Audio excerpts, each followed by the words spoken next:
پیسے کو جاتا ہے کہ دولت جس کے پاس ہے سمجھا جاتا ہے کہ وہ بڑی ترقی کر گیا ہے، چاہے وہ ملک ہے، چاہے معاشرہ ہے، چاہے کوئی فرد ہے، جبکہ یہ ایک سادہ سی بات ہے کہ ایک پلاٹ ہے، آپ نے وہ خرید لیا تو آج اس کی قیمت جو تھی وہ 10 لاکھ ہے، 6 ماہ یا سال بعد وہ 20 لاکھ کا ہو گیا، تو آپ سمجھیں گے کہ اس فرد نے جو ہے نا وہ 10 کی بجائے 20 لاکھ کی اس کی پراپرٹی ہوگی تو وہ بڑی ترقی کر گیا ہے۔ یعنی عمارت یا اس کی جو پراپرٹی میں اضافہ ہے اس کو ہم ترقی سمجھتے ہیں، جبکہ اصل ترقی یہ ہے کہ آپ نے کوئی ایسا صنعتی یونٹ لگایا، کوئی ایسی ریسرچ کی، کوئی ایسی چیز پیدا کی، کریٹ کی، کوئی انوینٹ کی کہ جس کی وجہ سے آپ کی جو ایک اضافہ ہوا صنعتی پیداوار میں، ملکی معیشت میں، آپ نے پرماننٹلی اس کا ایک کنٹریبیوشن ہوا۔ جیسے ٹیکسٹائل انڈسٹری ہے، جیسے آپ کوئی میڈیکل کے شعبے میں کوئی ایسی چیز ایجاد کر لیتے ہیں، تو یہ تو ہوتے ہیں مطلب ہے حقیقی ترقی۔ لیکن یہ جو ہم کہتے ہیں عمارت، تو اگر عمارت جو ہے یہ ترقی یا ترقی یافتہ ہونے کی نشانی ہوتی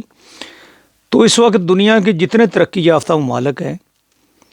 ان میں سے کسی کے پاس بھی دولت کے انبار نہیں ہے اس طرح۔ یہ الگ بات ہے کہ انہوں نے اپنی صنعتی ترقی، سائنس اور ٹیکنالوجی اور اپنی ایجادات کی بدولت پوری دنیا کے وسائل اور دولت جو ہے وہ اپنے پاس کھینچ رہے ہیں، وہ جمع کر رہے ہیں، لیکن ان کے پاس قدرتی وسائل کی اس طرح سے بہتات نہیں ہے۔ جاپان کی مثال آپ کے سامنے، جبکہ عرب کنٹریز ہمارے جو ہیں وہ قدرتی وسائل سے مالا مال ہیں۔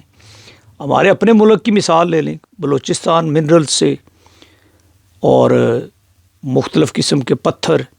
اور اس میں آپ کہہ لیں کہ ریکوڈک، تانبا، سوئی گیس، بے شمار ایسے ذخائر ہیں جن سے وہ مالا مال ہے خطہ ہمارا، صرف بلوچستان کا ایک صوبہ ہی، لیکن ہم بھی ترقی کے اس مقام پہ نہیں پہنچ سکے کیونکہ ہم نے بھی مال و دولت کو ہی ترقی کا ایک انڈیکیٹر یا معیار سمجھا ہوا ہے۔ اور بنگلہ دیش دیکھ لیں جو وسائل کے لحاظ سے ہر لحاظ سے ہم سے کم تر تھا اور اس کو کم سمجھا جاتا تھا، ایون اس کی کرنسی جو ٹکا تھی اس سے محاورے بنے ہوئے تھے کہ فلاں چیز تو جی ٹکا ٹوکری ہے اور تم تو 2 ٹکے کے آدمی ہو، تو ٹکا مراد کم تر تھا کرنسی روپے سے، تو آج وہ ٹکا جو ہے نا اس کی جو ویلیو ہے وہ روپے سے زیادہ ہے، تو اب تو یہ محاورے بھی اس لحاظ سے بدل جانے چاہیے۔ تو بنگلہ دیش جو ہے وہ اپنی اس نے انسانی جو اس کے وسائل تھے ان کو ترقی دی، اور ان کی تعلیم و تربیت پہ اور سائنسی ترقی تعلیم تھی ان کی، ریسرچ وغیرہ، اس پہ ورکنگ کلاس جو تھی اس نے کام کیا، تو وسائل کم ہوتے ہوئے بھی آج وہ ترقی کے ہر جو انڈیکیٹر ہے اس میں وہ ہم سے آگے ہے۔ تو لہٰذا یہ موسم، یہ ہماری ترقی نہ کرنے کی وجوہات، اس کے پیچھے وہی ہے کہ ہم نے ایسے کچھ پلاننگ ہی نہیں کی اور اپنی انسانی جو وسائل ہیں ان کو وہ ترقی نہیں دی اور وہ کلچر ہی ڈیولپ نہیں کیا۔ ہمارے ہاں ہر دوسرا فرد جو ہے وہ اپنی دولت کے لحاظ سے اپنا سٹیٹس یا اپنی اہمیت جو ہے وہ شو کر رہا ہوتا ہے کہ میرے پاس اتنی گاڑیاں ہیں، اتنی، اور اسی طرح سے دوسرے لوگ اس کی عزت کر رہے ہوتے ہیں، جبکہ اصل جو عزت یا آپ کی سٹیٹس ہے وہ یہ ہے کہ آپ نے اس ملک کے لیے، اس معاشرے کے لیے تحقیق میں، تعلیم میں، ایجادات میں، صنعتی ترقی میں کیا کنٹریبیوشن آپ کا ہے یا آپ نے اس میں کیا حصہ ڈالا ہے۔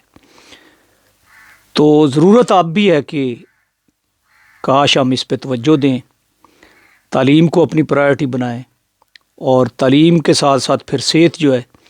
کیونکہ صحت مند اگر ہماری ہوگی پاپولیشن، ہماری یوتھ، ہمارے بچے، تو ان میں صحت مند دماغ ہوگا اور پھر وہ مکمل ان کا جو برین ہے وہ کام کرے گا اور وہ پھر دنیا میں اپنا حصہ ڈالیں گے، اور ان کی پھر جو تعلیمی ترقی ہے اس وقت، جو نظام ہے تعلیمی ہمارا، وہ بھی کوئی خاص کارگر نہیں ہو رہا اور نہ جو دنیا کی اس وقت مارکیٹ ہے یا جو ضرورت ہے اس کے تقاضے پورے کر رہا ہے، تو اس پہ توجہ دینے کی ضرورت ہے۔ موسم جنوری ہے اور اس میں سردی شدت کی ہے، تو اس حوالے سے وہ جو ہمارے بچپن کے موسم تھے اور جس طرح سے ہماری صحت مند ایک نسل تھی اور جس طرح سے ہم پولوشن فری اور خالص غذائیں اور فزیکل ورک، یہ سارے ہمارے پاس ایک قدرتی تحفے تھے۔ نیچر جو تھی وہ اس کو ہم نے بیلنس میں رکھا ہوا تھا۔ ہماری صحت تھی معیاری ہوتی تھی، بیماریوں سے قوت مدافعت یا امیونٹی ہماری بہت زیادہ ہوتی تھی، سادہ اور صحت مند زندگی گزار رہے تھے، خوشی چھوٹی چھوٹی چیزوں میں مل جاتی تھی۔ آج کل لوگوں کے پاس انبار ہیں لگے ہوئے نعمتوں کے، لیکن وہ پھر بھی ناخوش ہیں، مینٹلی اپسیٹ ہیں، ڈپریشن کا شکار ہیں۔ تو یہ وجہ جو ہے نا اس کی یہی بنتی ہے سر دست کہ ہم نے اپنے انسانی وسائل کو، اپنی تعلیمی جو نظام ہے اس کو اس کے مطابق نہیں کیا، جس کا خمیازہ ہمیں بھگتنا پڑ رہا ہے اور مزید ہم اس میں پھنستے چاہ رہے ہیں اس دلدل میں۔ تو جب تک بھی کوئی ہم نہیں سوچیں گے، اس پہ کوئی جائزہ نہیں لیں گے، کوئی ریویو نہیں کریں گے، تو اس وقت تک ہمارا اس دلدل سے نکلنا ممکن نہیں ہوگا۔